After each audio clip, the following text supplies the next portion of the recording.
3, 2, 1. Here we go!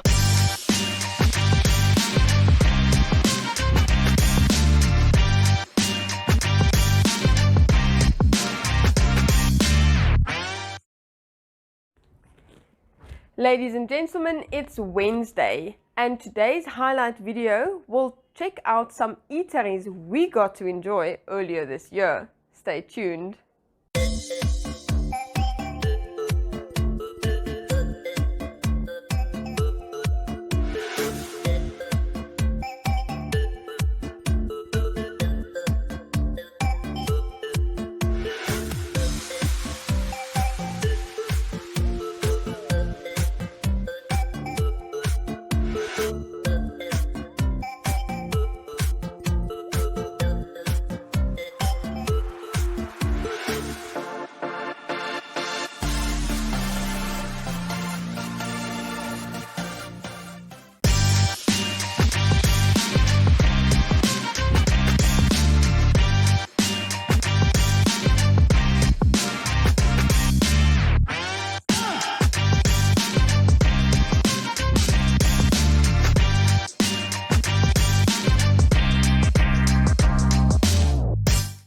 Welcome back, ladies and gentlemen. I'm so excited today. I'm talking to Natasha from Artiserie here in the capital. Thank you so much for inviting me into your kitchen. Thank you so much for doing this with me.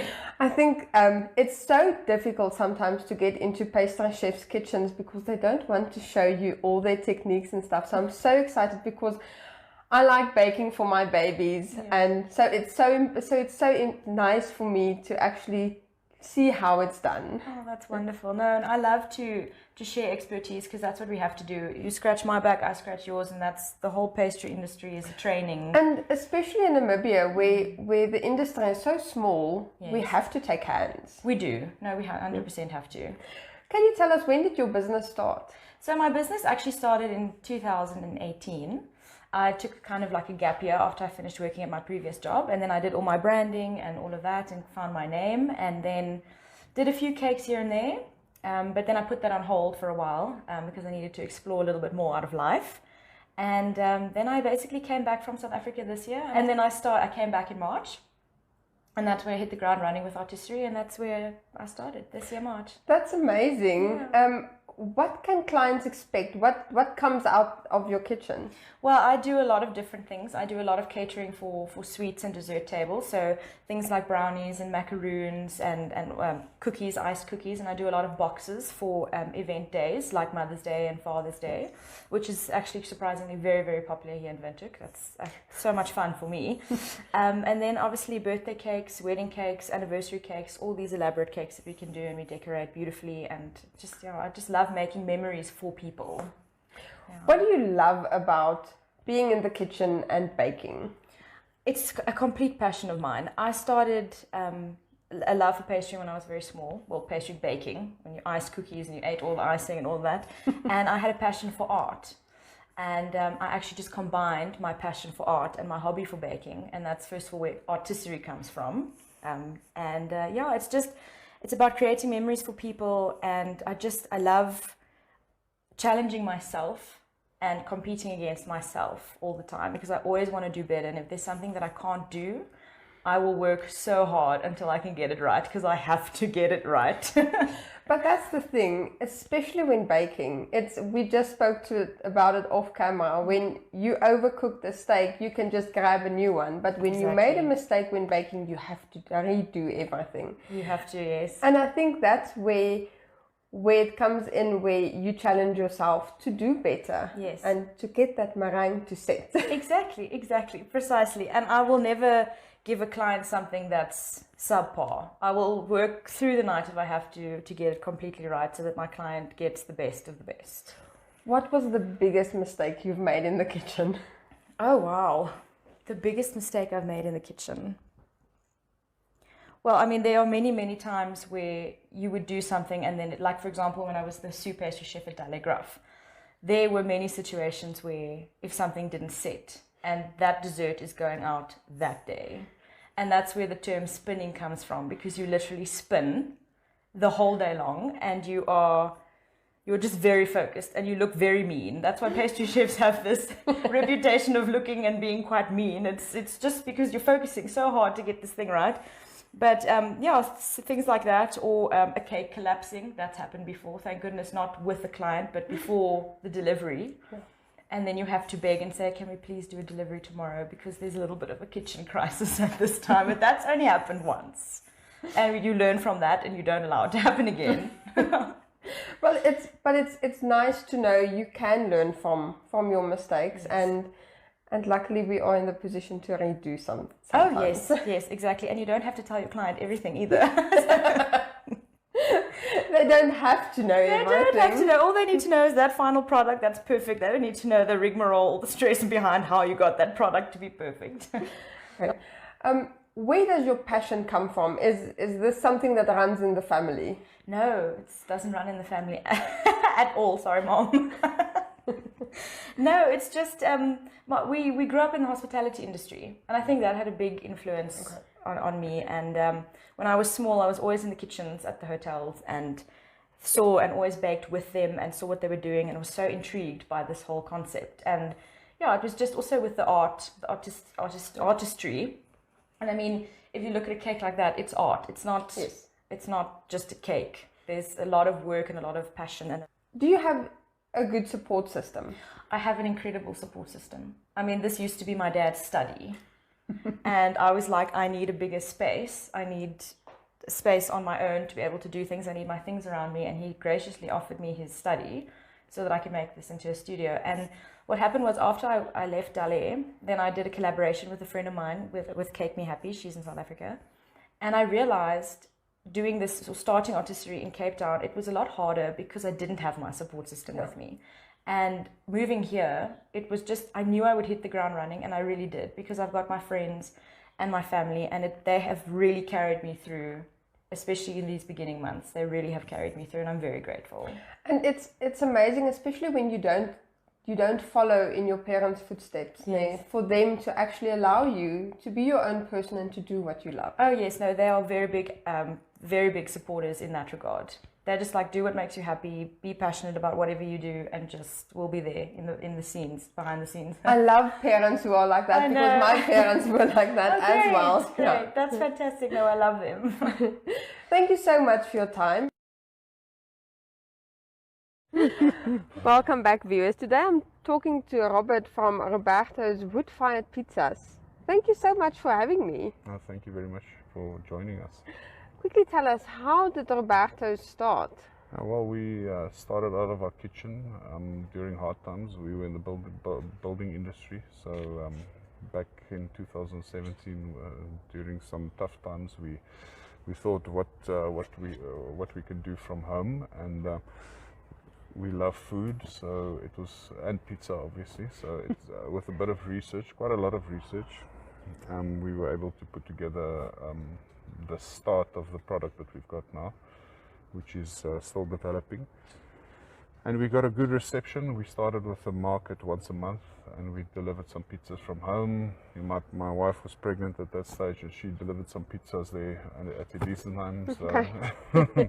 she was very, very happy with me at that stage.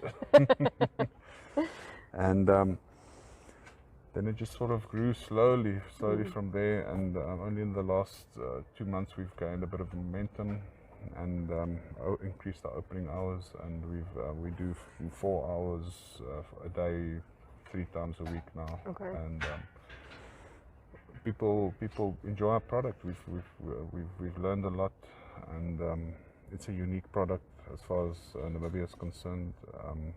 We believe. And we enjoy the work. You have fantastic pizzas, Oh, I have to say. But you also started an initiative now where people can donate a slice. Tell us more about this initiative.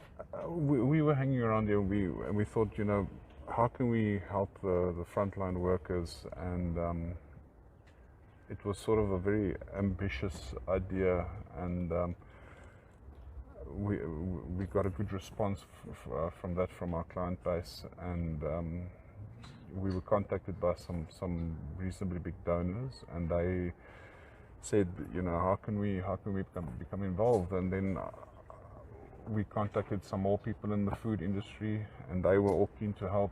And then today we were contacted by even bigger parties who've got even more willing parties that can help, private industry, businesses and so on.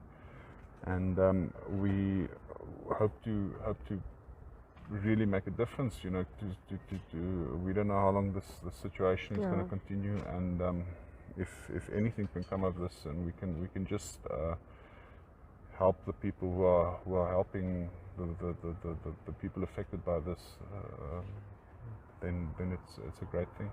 It's actually amazing to see how quickly Namibians tend to lend a helping hand when it's needed. I mean, just the support that we've received from our little home business, if you can call it that, it's been incredible, and we've been able to employ a few people on a permanent basis, and every little bit helps. I mean, we've seen some carnage in the economy in the last while, and it doesn't look like it's going to turn a corner very soon. So I believe that private individuals, private businesses are the ones that can carry the torch for Namibia, and it looks like we're not allowed to go out anyway, so we have to help ourselves. Absolutely. Exactly. Robert, thank you so much for your time. I'm going to head over and talk to your chef a little bit, and find out what makes the perfect pizza. Absolutely. We will be back shortly. Welcome back, viewers. I'm joined here with Michael from Roberto's Pizza. Thank you for your time. Gladly. Glad to be here. Quickly tell us what goes into making the perfect pizza. Oh, I'm a fan. I'm more of a minimalist, so I like our pizzas very simple. It's pretty much the dough ingredients. It's like only 4 ingredients. It's flour, it's oil, it's salt and yeast, and with the right balance of how long, and let me say, if you balance the elements, then you get the perfect dough for it. So mainly it's time. Need some time. But you have amazing profiles for the pizzas. Yeah. How did you come up with these concepts? Well, we do testings. We have what we call usually a tasting for the stuff. We think about a combination, we try it out, and we fix it if it needs any more flavoring. Yeah. Now, I heard before we went live, I heard how you joined the team. Can you quickly run us through? Yeah, it's a funny story. So I met Robert on the second week after I got from Germany on the inspiration tables. He was doing wood-fired pizzas, and I thought that it's a really good authentic thing to do, and I was like, I want to make my own pizzas, and I actually did my first own pizza, which was a margarita. Like I said, I like it simple, and he was like, well, don't you want to hang out and help out a little bit? I was like, yeah, sure, because I did come here for holiday, so yeah. Well, Michael, thank you so much for your time. Gladly. And thank you for showing me exactly how you make your pizza. Yeah, well, gladly, I'll take you in. We'll be back soon. Sure.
Running out of Christmas gift ideas? This one's for you. Today's life hack is to make your own chocolate bark.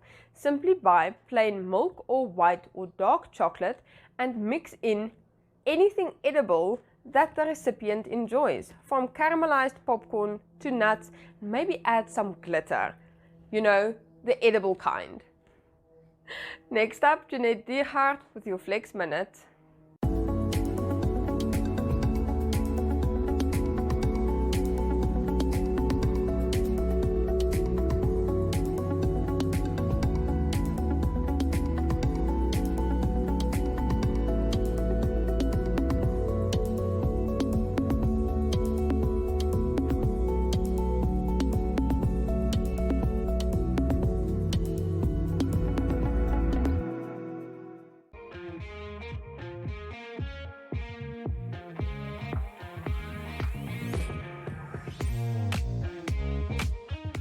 Hey everybody and welcome to Flex, the show where we flex our muscles and our minds. I'm Jeanette Diergaard, your presenter for Flex. Catch me Mondays to Thursdays at 6:30 a.m. where we flex our muscles.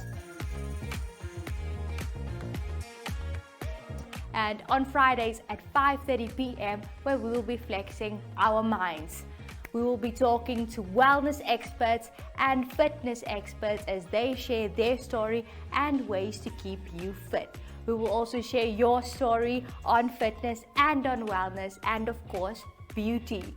So if you like flexing your God-given muscles, then join me on Flex as we flex it away. To flex your product or service on Flex, contact me Anushka Detway on 061 295 2065.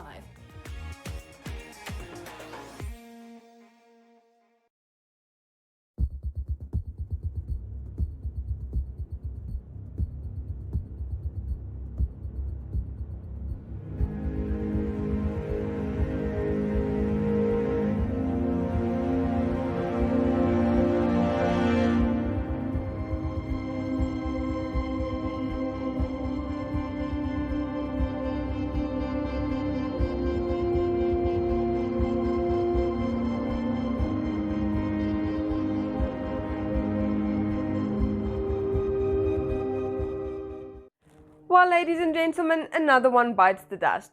2 more episodes left of We Talk for the year 2021. We'll see you tomorrow.